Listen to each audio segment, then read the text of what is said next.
Welcome to Information Session 11. Topic is on housing opportunities for mana whenua. This is the last session in our Housing Information series, which we have been holding here at Te Aka Māori every Wednesday since the 11th of May. These information sessions have been aimed at improving community understanding and engagement, and it has been really great to see all of you here. These sessions have been videoed, and if you would like to view any of the previous sessions, you can find all of these on our website. We had a session this afternoon at 1 o'clock titled Community Wellness in Housing, where we had Rosemary Viskovic from Rotorua Lakes Council cover the housing continuum, and we heard from Parone Parika from the Tātou Pounamu Collective, who shared their journey to develop and deliver a community-led vision and approach to improving local neighbourhoods and the well-being of local residents through housing. This session really highlighted the amazing community-led work that has been happening here in Rotorua. Cool, so today's session is packed with 4 awesome presentations where we will hear about Māori housing aspirations and initiatives, with our speakers sharing their journeys and providing information about support available for Māori housing. First up, we will have Scott Wikohika, who is the General Manager at Mangatawa Papamoa block, and Scott will talk us through Mangatawa's housing journey, the vision, challenges and lessons learnt. We will then have Marisa Balle, the Communications Manager at Rotorua NZ, and Marisa will provide us with an overview of a personal project focused on small-scale living on whenua Māori. We will then have Mana Newton, Group Chief Executive of Tauhara North No. 2 Trust, who will talk about their journey to date with the papakāinga project at Reporoa. Mana will then be followed by Kim Wetini, a Senior Advisor from Te Puni Kokiri, Ministry of Māori Development, and Kim will talk us through Māori housing support. I would like to now invite Scott up to share his presentation. Kia ora koutou. Wonderful to be back in Rotorua. Very familiar drive coming over from Tauranga tonight, a drive that I made every day for a period of around 7 years in a previous role where I was based here in Rotorua. My whānau hail from the southern shores of Lake Taupo, Tokane, Ngāti Karawea, Ngāti Tūwharetō, and it's wonderful to be back here. As it's already been mentioned, my name is Scott Wikohika, based in Tauranga and currently the CE of Mangatawa Papamoa Blocks Incorporated. Really a pleasure to be able to share our journey. It will be challenging, it's going to be very high level. It is a 35-year journey in terms of our papakāinga. I will leave it fairly high level, but I will make an invitation to you all now if you want to follow up after this and speak with me, have any questions, and certainly come over to Mangatawa. We'll happily host you. We had 40 Māori trustees a couple of weeks ago in our boardroom with another 15 online, all at various stages of papakāinga development. Collectively around about 300 homes in the pipeline. So really heartening to see what from a papakāinga perspective is being developed, and certainly very timely given the situation we're facing in Aotearoa regarding housing. As I said, it is a 35-year journey. Through a hapu partition, we developed ourselves. In fact, one of our shareholders, one of our McLeod whānau, built 4 one-bedroom kaumātua housing back in the late 80s, funded completely by the incorporation. They are still standing. They are somewhat needing of maintenance, but we have kaumātua in there, and they are currently being renovated to, I guess, future-proof. But they were the sort of the first cab off the rank. Now, Mangatawa obviously is somewhat unique in some respects compared to perhaps some other entities, whether they be whānau trusts, marae trusts or other Māori entities, in that it is a relatively large incorporation. History being that eventually 11 blocks were placed in the incorporation back in 1957. Somewhat of a commercial structure, allowing for what we see now as being a fairly diversified portfolio with an asset base just north of 240 million. So with other income streams, it has made some of our housing projects and aspirations perhaps more realistic than for other entities. However, we have still faced challenges along the way. Stage 2 saw us in 2010, 2011, develop 12 two-bedroom kaumātua units with significant support at that stage from Te Puni Kokiri. They were effectively funded also by Housing New Zealand through a loan. As recent as June last year, we repaid that loan. Kāinga Ora also worked closely with us, overseeing and managing those tenants. We took over the responsibility of those units, as I said, just last year. That was collaboration, challenging at times, but 12 beautiful two-bedroom whare for our kaumātua.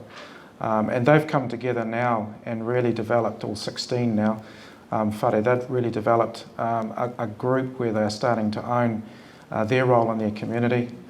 They call themselves Nans on a Mission. It's just wonderful to see the houses effectively create and strengthen our community. It was stage 3 where we saw further 12 four-bedroom whare developed. What it did was it brought a different topology to the mix within the papakāinga, allowing for a different makeup of the community. We now brought in a number of our whānau into the community, many of whom came out of emergency housing. With that, obviously, we then saw a need for us to start thinking about wraparound services. And I'd like to probably focus the tail part of my presentation on that piece of work. It's something that I think, for those of you that are at the early stages, the genesis of your papakāinga projects, regardless of whether it's 3 whare or 30, think, prepare and plan for those social services, those wraparound services earlier rather than later. We probably made the mistake where we didn't do enough work in that space until 5 or 6 years down the track. Stage 4, which has only just been completed in April last year, we added another 6 two-bedroom units and 1 three-bedroom. Now the kaupapa for that, supported by Te Puni Kokiri again, both through infrastructure and construction funding, where originally the kaupapa was for single dads. There was some work done that identified that there was significant need by some of our single dads out there in the community. Unfortunately, that was slightly undersubscribed. However, we've got now 4 single dads and 2 single mums in there. And we've added a single 3-bedroom whare in there as well.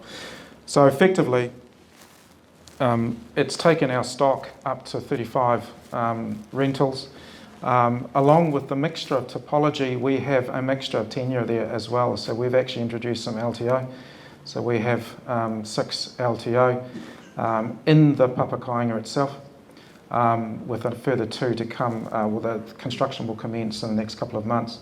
Now that's really interesting because what it does is it brings in a different character into the community. It provides, in many respects, an aspirational element for those to see that they can potentially own their own whare. Obviously, they will never sell the underlying asset, Mangatawa, so it will effectively be the bricks and mortar. However, it does provide, as I said, that aspiration, and it introduces a new component into the community. So we're finding that works quite well for us. Really important for us, the sole approach has been through the lens of our shareholders and beneficiaries. I'm quite happy to share with you the work that we've done in and around our policies our criteria. They are constantly tested and challenged by our shareholders and beneficiaries, but there has been significant work there developing what our residents call the Bible, which is a handbook that essentially determines the kawa, if you like, for the community.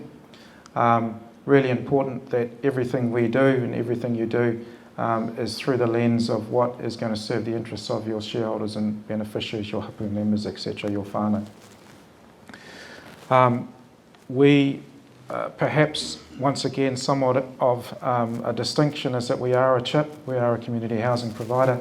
There are 70 odd, I think, in Aotearoa. There'll be some in the room that will know these numbers better than me. I think there's about 23, 24 that are Māori community housing providers. That gives us access to a range of different mechanisms, one of them being IRS, really important for us. It allows for our whānau to pay a very, very low rent. However, the incorporation does get close to market rentals for the stock of housing. And it's not an insignificant factor that for us, the actual rental income from our housing is quite significant and allows us to, once again, to look at the distribution side of our business and fund those wraparound services. Really important to acknowledge that. The aspect of having the social housing register does introduce some different components, political components. It does mean that potentially WINS could have a very significant part to play in terms of who goes in vacant houses. Thankfully, we've always had candidates for those empty houses as they become vacant, and that arrangement has never been forced on us. So we've always been able to fill our whare with our people, which has been fantastic. For us, it's not transitional housing, so we are subject to the Residential Tenancies Act. It gives us a legal and regulatory framework. It's there to provide protections for the landlord and the tenants. I would argue probably somewhat skewed towards the tenants. But it does outline some significant obligations in terms of our role to play as a landlord. The other aspect there, and I would encourage you to think about this very early on in your development, is think about your obligations to your insurers. Really, really important. We have made some missteps over the years regarding that, especially at the outset when placing whānau in whare. It may well seem somewhat, well, certainly not instinctive to do credit checks and reference checks. If things go a little astray further down the track and you haven't met your obligations to your insurers, you are going to find yourselves with some issues on your hands. So please, I would encourage you to work alongside your insurers, develop those relationships sooner rather than later. And we certainly have some recommendations around who's good and who's not so good.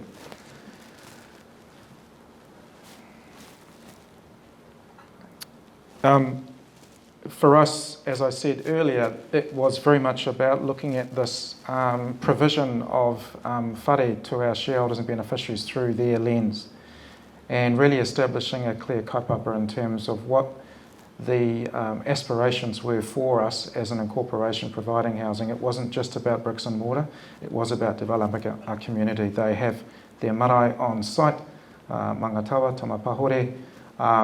We have 52 tamariki living in that papakāinga. The ability to live and breathe and be involved in their marae is something that I think needs to be weaved into the fabric of what you're doing. It is, as I said, more than just providing shelter.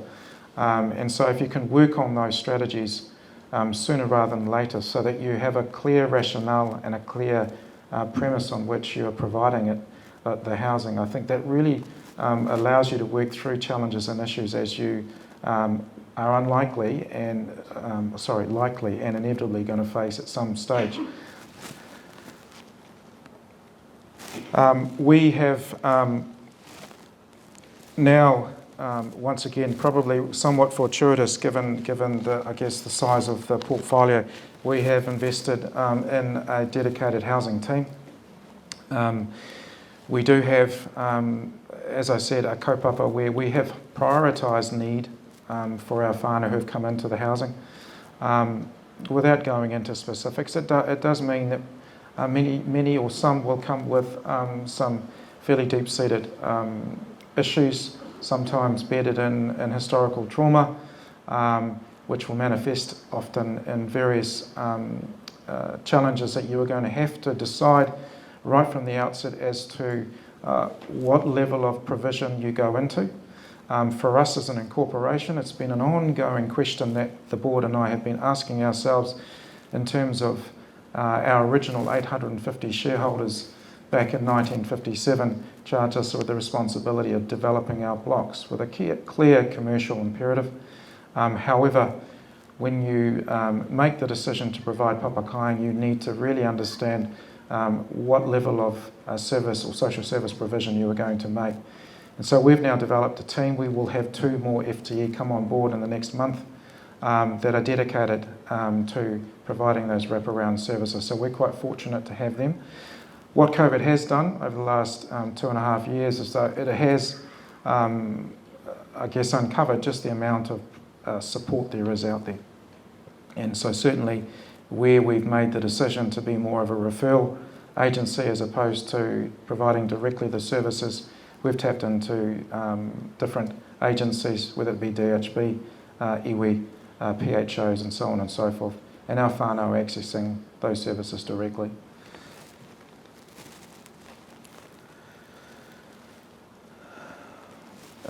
As I said, we've spent quite a bit of time developing our strategy. Some of that is that we will probably look to do around about another 15 to 20 houses, papakāinga on site. We also have a rather aspirational residential housing development that we're looking to start probably midway through next year across the motorway. If you know where we are, Mainfreight is one of our tenants, so across the motorway from Mangatawa, we have a block called Asher Block. We have 2 retirement villages in there, Pacific Coast and Pacific Lakes. There is a residual parcel of land there of around 12 hectares.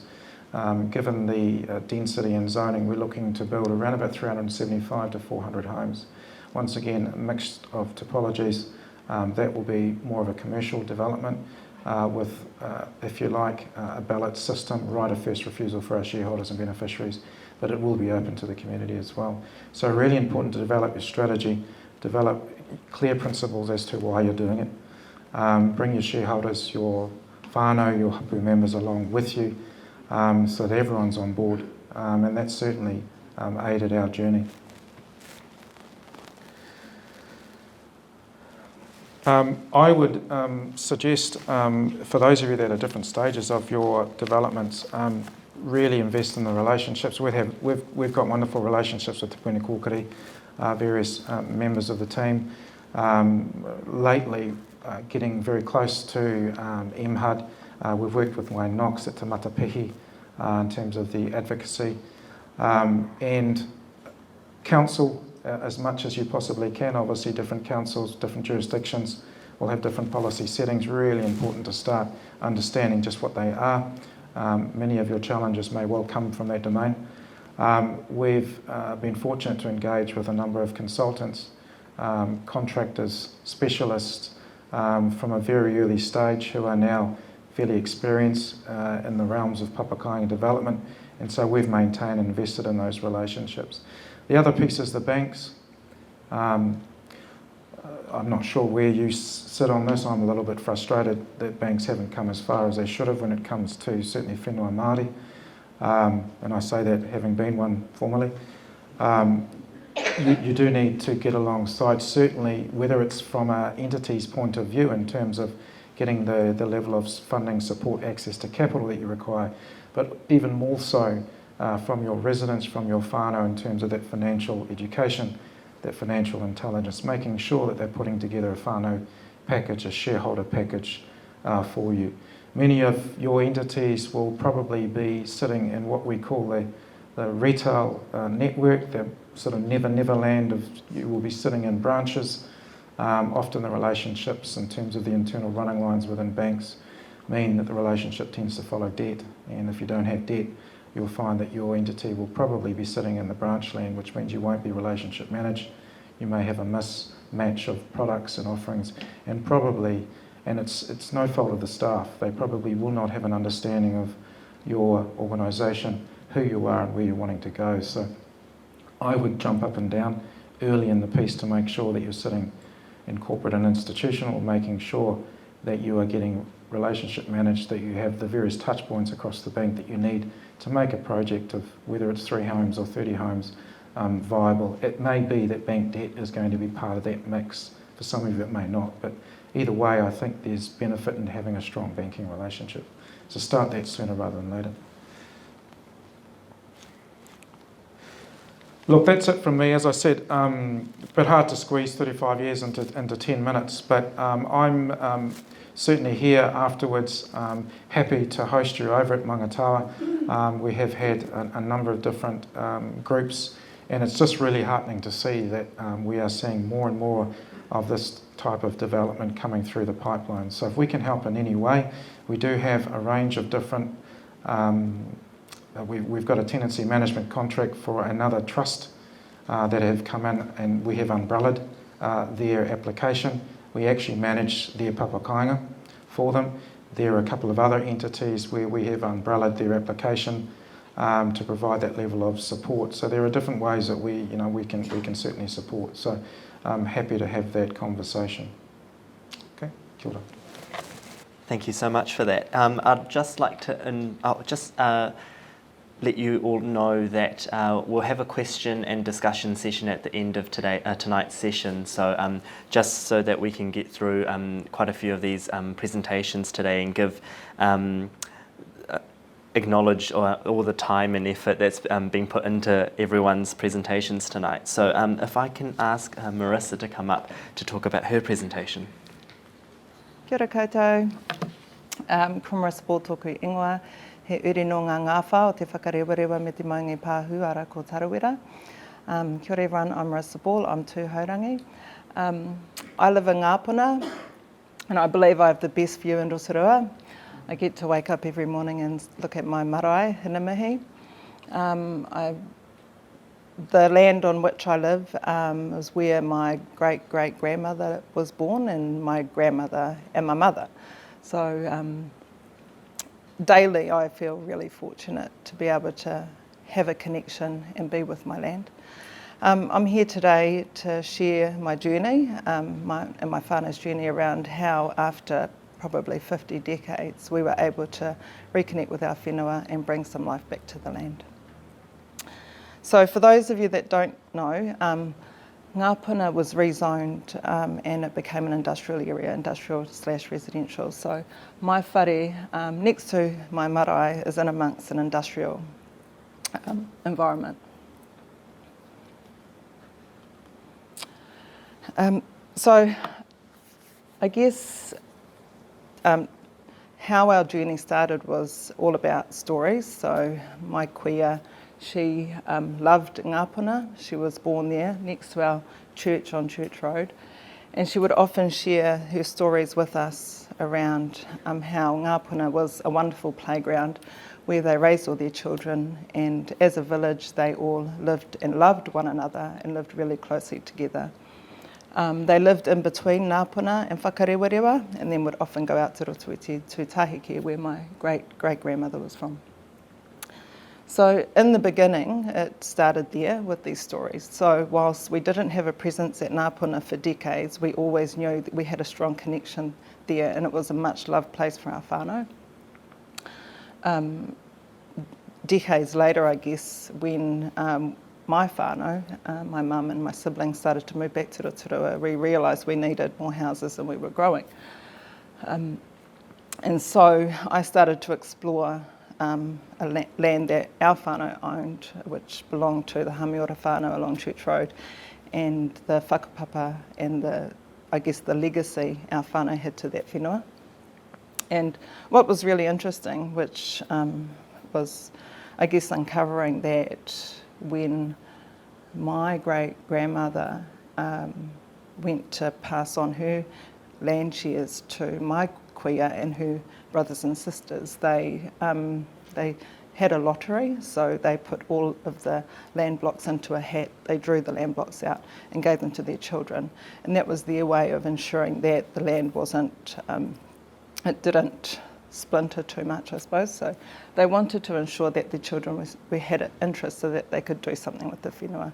And that was something that happened in our whānau. So when my mum's sister was looking for land to build on, she went to my mother and my grandmother and said, "Oh, can I build at Ngāpuna?" And they didn't have a hui. My grandmother rang her siblings and said, "Francie wants to go and live on the land." So they all went to Māori Land Court and said, "We're giving all of our shares to our niece so that she can live on the whenua."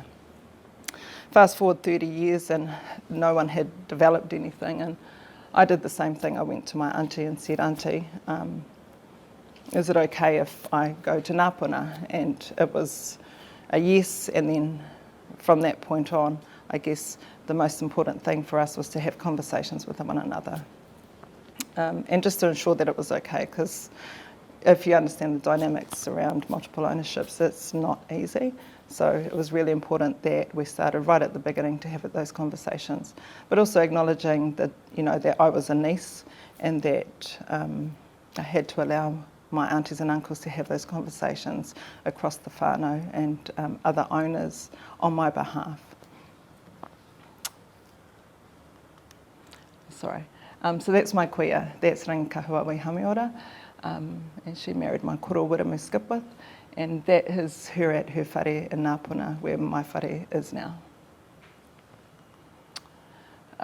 So essentially, I've gone a bit quicker than I had hoped, but how it all began was, this is the church on Church Road, so that's St Michael's Church. So my kuia was born right there, essentially where the tyres are.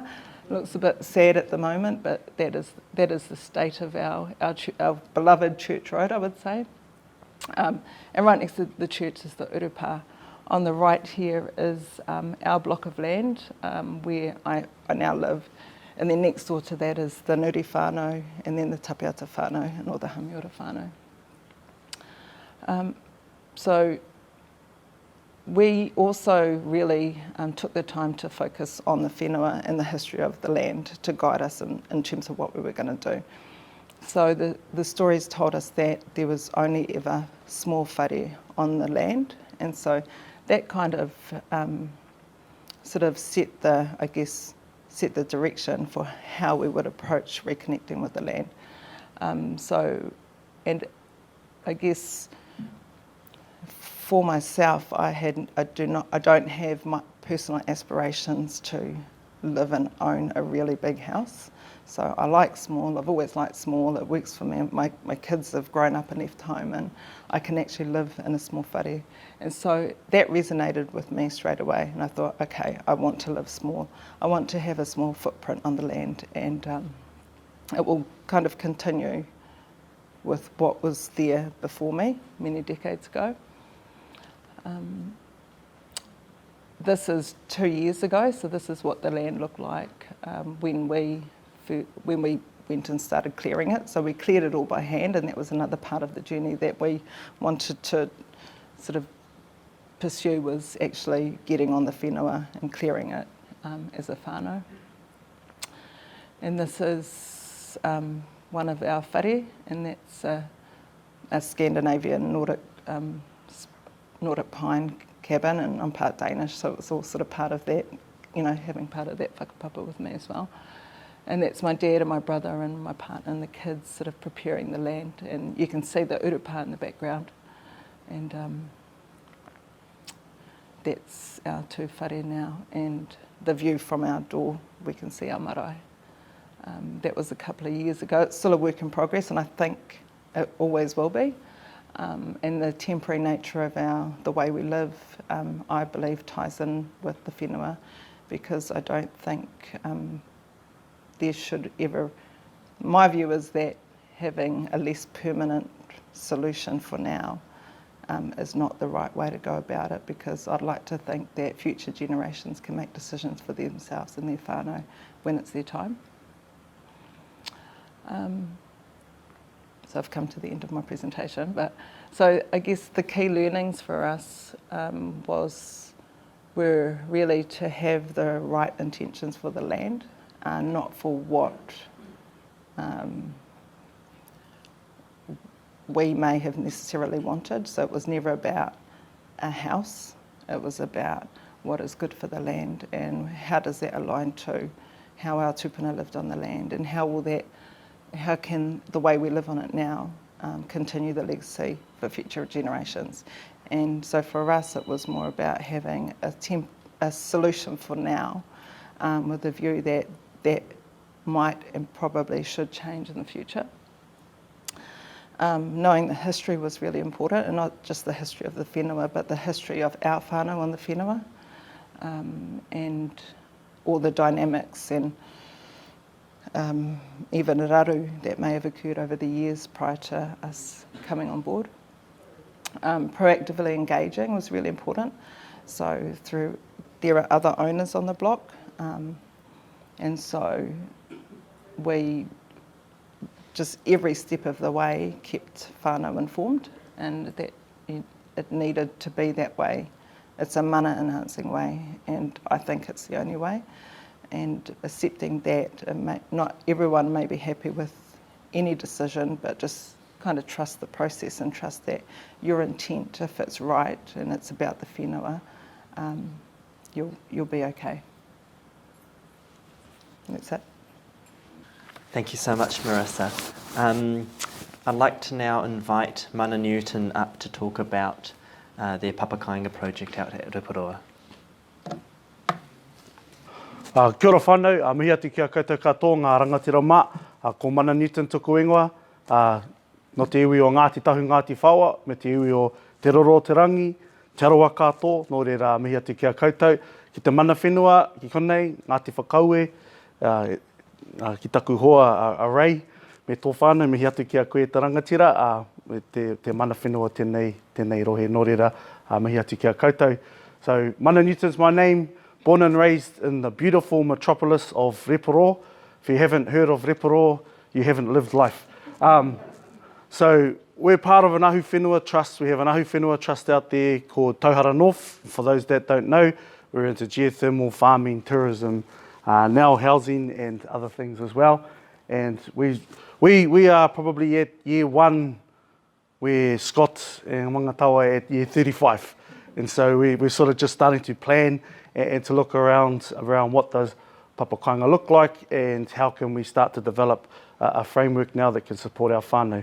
Where it sort of started for us was our whānau. We went out and asked our whānau, and within our trust deed, it said for a long time, start looking at housing. How can we help to support whānau into housing? And so what we did is that we resisted the urge of just going out there and building first. We went out and spent about 2 to 3 years, or if not even longer, sort of just learning and going over and looking at it. And I would encourage you to take up what Scott's talking about and go have a look over there, because we've had no less than half a dozen trips to Hastings, Napier. We've gone down to Wainui o Mata to have a look at what they're doing down there. We've gone to other different areas to say, what does papakāinga look like and feel like for you? Because one of the hardest things is trying to understand, you don't know what you don't know, right? And so for us going out and having a look at what's out and around sort of really gave us a good opportunity. So through the regional growth fund, Kānoa, PGF days and things like that, out Reporoa, there became some developments out there where we're really, really happy about all those different developments, but we had really honest conversations with those that worked in ministries and said, are you going to buy some buses from Rotorua and Taupo and bring everybody there, because nobody lives out in Reporoa. So we're going to have all these developments, all these jobs out there, and then we've got to take some time now to build up the capability of mahi. So with all the different projects out there, there'll be about 150 odd jobs in the next 3 to 5 years. And these aren't just pipe dream ones. These are ones that have got support and some really good backing. So for us, we took that upon ourselves to work with our rūnanga to say, let's work together to try and figure out how we can start building up some of the infrastructure that we need. And so I'm going to talk about the 4 W's, which is whānau, whenua, the whare, and then whanaungatanga. And before I carry on, I'll talk about whanaungatanga the whole way through. And I do want to mihi to Kim and to TPK and to all of those that have supported us on this journey, because Scott is 100% right. This is a hard journey. If it was as simple as building houses, we wouldn't have a housing issue right now within our country. It's not that easy. It's a lot more difficult than what we think. And what we really need to do is find really good whanaungatanga friends and support out there that have done this and can be a really good safe pair of hands for us as we journey through this haringa. So that's a little bit about us. What we ended up doing was working out and going through a process to do 27 whare out home. So just to let you know, the 27 whare, none of them will be owned by Tauhara. At the end of it, it'll all be owned by the mana whenua. There's 2 mana whenua groups that were looking at doing this. One of them was our beautiful nanny, Auntie Tomboy, my nana's sister-in-law, married to my nana's brother. And she had been trying to build houses. It was her 4th time trying to build a house. And she had actually given up. She had whenua everywhere. She had tried to build houses. There's a half-built one out there from about 20, 30 years ago. And she had given up building a whare. And she came to us and said, can you help us build a whare? And we said, we've never built whare. So we went out and started to support. But what we decided to do is to play a support role as Tauhara North, because we were more developed, we were more mature in our journey as an Ahu Whenua Trust, so we could provide some of that support to our auntie. And then there was another trust over there by our marae who was looking for housing development as well, because they had just restored our marae at Waimahana. They had been asleep for 40 years. So after the marae Rahurahu was awakened, then our whānau said, we now want to live beside Rahurahu and come back home again. So those were the 2 land blocks that were doing them by themselves. And then we also looked at doing a boot model. We have 4 marae out Reporoa, and with all of those jobs that are coming, we thought, well, we could go and build a whole lot of infrastructure in the middle of a paddock somewhere, or we can piggyback off the infrastructure that already sits around our marae and then also lift up the infrastructure of the marae.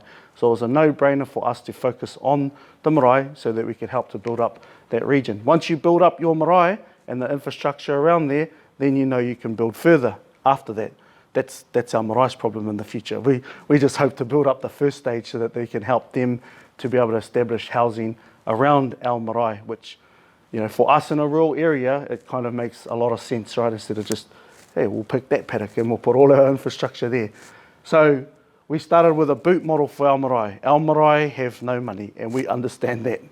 And so what we did is we came up with a boot model where a partnership with TPK, as Scott said, it's really difficult. Oh, it's not really difficult. There's only one bank, Kiwi Bank, that does these loans for whenua Māori.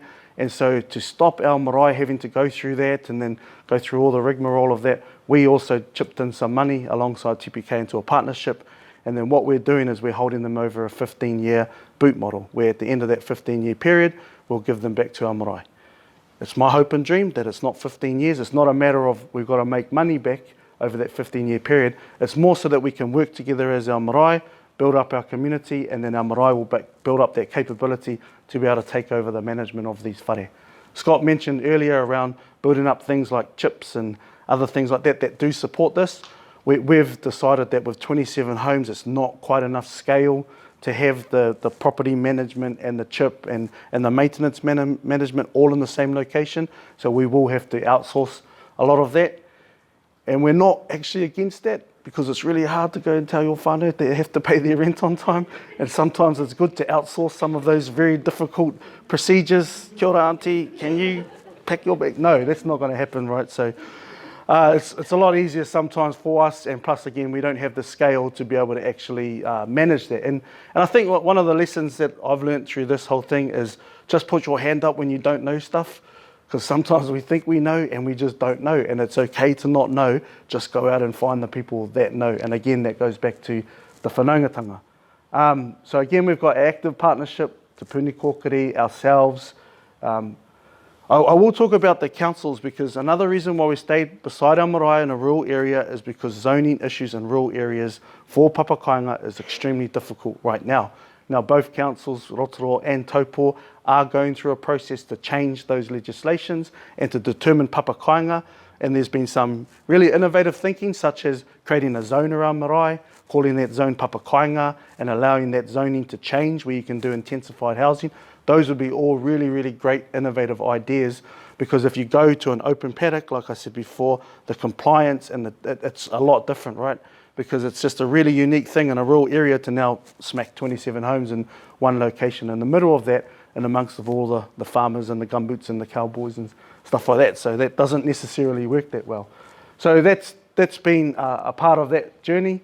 And so the boot model just simply means build, own, operate, transfer, right?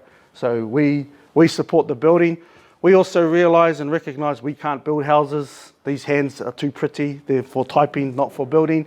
So we contract all of that stuff out. We provide the administrative support. We provide all of the heavy lifting in the background. We've got an accounting team, an HR team. We've got every single team you can think of. So we provide all of that support.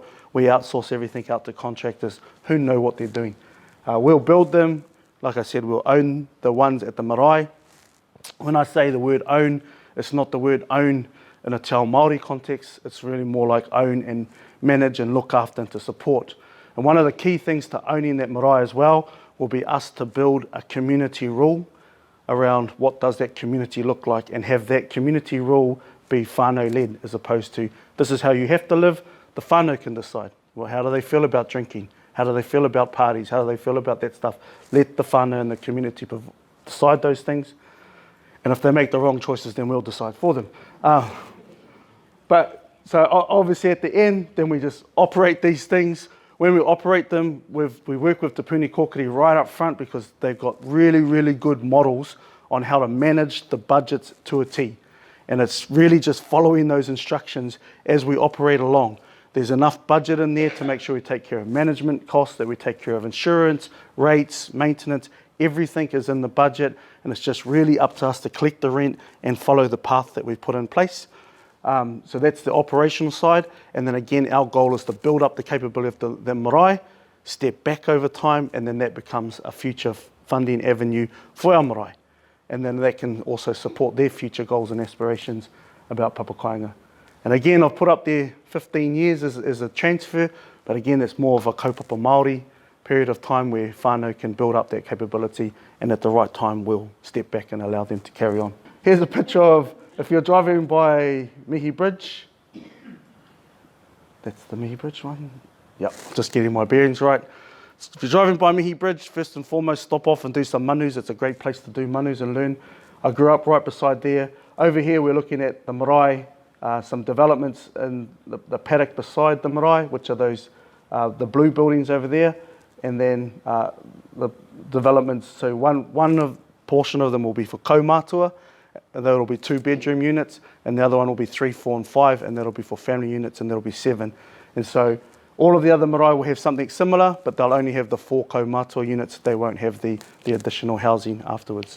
So that's our mahi. Again, we feel super blessed to have the right partners and the right people around us, because there will be so many things that go wrong, and there have been heaps of delays. And have you ever seen the price of jib, or even trying to find jib these days? All of those things are going to happen, and it's just a matter of having the right people so we don't freak out, and then we can get the experts to take us to the next stage. So good luck with your papakāinga journey, whānau, and mihi atu ki a koutou katoa. Kia ora.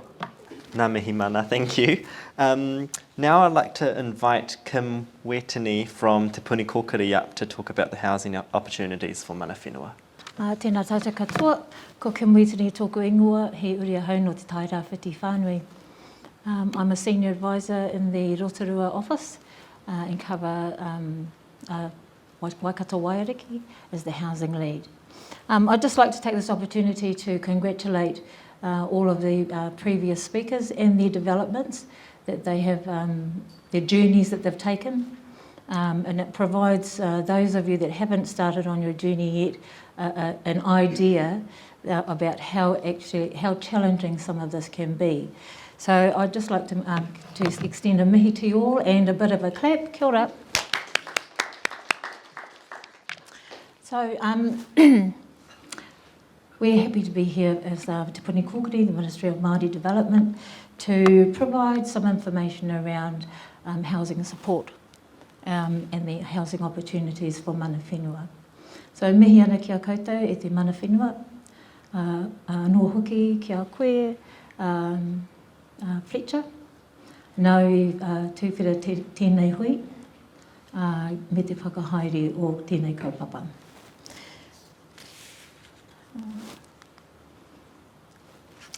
So I'd just like to introduce you to our ministers. And the ministers here are very important in terms of their influence, contribution, and also their focus. So Minister Jackson is the Minister of Māori Development, and Minister Hinare, Minister for Whānau Ora, and also the Associate Minister for Housing.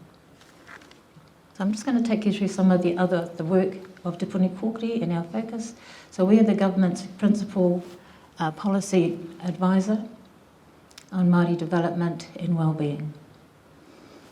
So our strategic priorities are Māori economic resilience, te ao Māori, and equitable public sector performance. And so we drop down into our focus areas. For the regional office and our delivery of our programs is housing. So this particular slide is showing you not only just that we're involved in housing, but across the spectrum of our agency, what we're involved in. So in terms of housing, it's about working with partner agencies to ensure whānau have access to healthy homes with stable tenure and have opportunities for home ownership and investment. For employment, influencing partner agencies to maintain labour market attachment and get more Māori into skilled jobs. And for Māori enterprise, we champion the growth and opportunities for iwi and Māori business.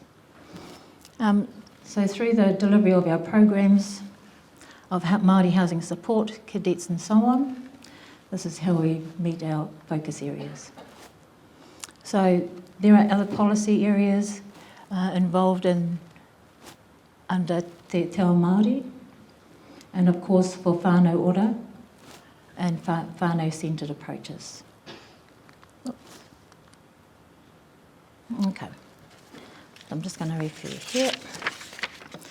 So the last housing strategy that we had was in 2014. And under over the years of having and focusing on Māori housing, a new strategy was developed. And that is Maihi Ka Ora, which was introduced in October 2021. So this replaced that Māori housing strategy, and it was developed by those in the Māori housing space, as well as government. So the shared priorities of the strategy, which is Maihi ends up being the anagram for Māori and iwi housing innovation. So there are 6 major components of the strategy, which is partnerships, which are Māori Crown partnerships, to work in partnership with the government and Māori to advance the imbalance through a collaborative work program and strengthen housing solutions for whānau. Māori-led solutions, and we've got some of those in practice. Māori leading and providing local housing solutions to whānau, and that is evident with the Mangatawa development. The Māori housing supply, a number of Māori-owned homes and iwi and hapu-owned houses can meet the housing needs of all Māori. And the Māori housing support, which is number 4, whānau have better access to effective support that is fit for purpose and enables them to attain and maintain their preferred housing options. Under the Māori housing system, so these are all key components of the strategy. The system supports Māori to accelerate Māori-led housing solutions. And then finally, under sustainability is Māori housing sustainability, where whānau are supported to achieve mana-enhancing housing solutions on their whenua. And that is the key driver for our Te Puni Kokiri focus on papakāinga, is that it's whenua Māori that we work that we focus on. So we are bound by the requirements to develop housing on whenua Māori. So we support and build the capability of trusts, whenua trust and registered housing providers, and collaborate and partner. Those are the key things for us as the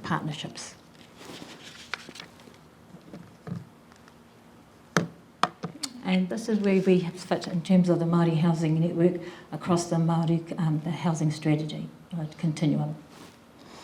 So we're not in every space.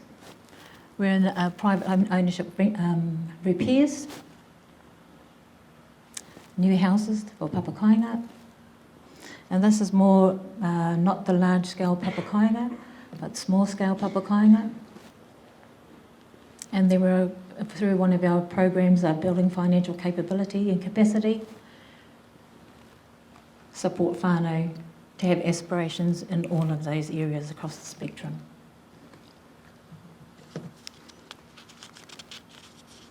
So I'm not too sure how many of you have seen this particular guide, the Guide to Papakāinga.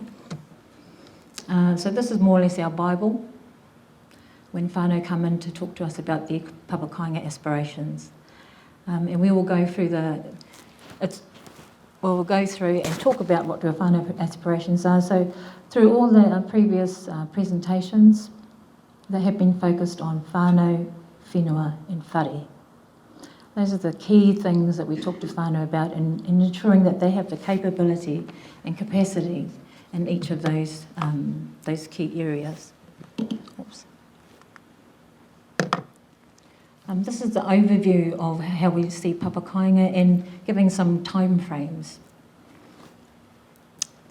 The longest time frame is talking to ourselves, coming to having planning, great planning and agreement, understanding your whānau aspirations, talking to each other. So those are the first component. So 3 stages and 6 steps. And the longest one is always the first one in terms of planning. So you can see there a whānau just engaging on a papakāinga journey can take up to 2 years before they're actually ready for the next stage. Yeah.